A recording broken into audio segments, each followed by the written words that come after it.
The information cycle is the progression of media coverage for a particular event or piece of information. The idea is that, depending on the type of source, information is created and distributed at different speeds. A basic example is that information can be created and spread online much faster than a book can be written, published, and distributed.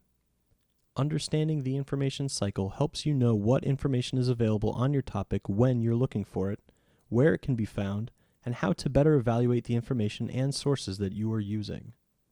The following graphic is a visualization of what the information cycle generally looks like. The beginning of the arrow on the left is when an event occurs. Progressing to the right means more and more time is passing. As time goes by, information about the event comes out from an increasing amount of different sources. The day of an event, you can find information online, via television, and on the radio. These sources can be updated quickly, but may also be inaccurate if the initial information they receive turns out to be wrong. Typically, this information is not created by scholars and experts, but by journalists or average citizens. This information meets your immediate, urgent needs, but you should be aware that you're getting a quick glimpse at the topic, and it might change drastically in the upcoming days, weeks, or months. The day after an event, newspapers enter the scene. Newspapers come out daily and cover what happened the day before. This means they're less timely than internet or television sources, but it also means they have the time to check their facts and consider new developments or information. Written primarily by journalists, newspapers go further in depth than television news. The same cannot necessarily be said for online publications. In the following weeks after an event, popular and news magazines are released. These are going to provide long-form articles and detailed analyses of events. Often, these magazines provide biased perspectives rather than sticking purely with facts.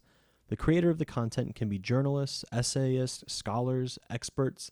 They vary more than most sources other than perhaps online sources.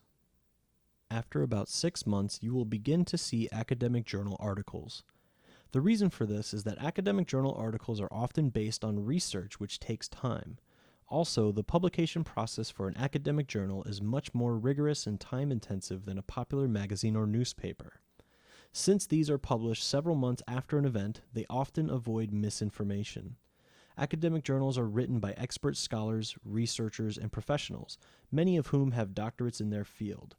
One of the fundamental differences between academic journals and many other sources is that they are intended for other scholars, researchers, and professionals, as opposed to a general audience. Because of this, the topic can be narrow, the language highly technical, and the content theoretical or highly analytical. At the far end of the information cycle, we have books, government reports, and reference material. These usually aren't created until a year or more after an event occurs. Because these take the longest to publish, they have the opportunity to go the most in depth. Academic journal articles can go in depth, but books can be several hundred pages or more, which allows them to provide a high level of detail and analysis, while also providing broad overview of events. These sources may be written with a bias, it just depends on the author. Books, reference materials, as well as journal articles mentioned in the previous section often have bibliographies which list additional sources on a given topic. These can be excellent places to locate additional sources for your assignment.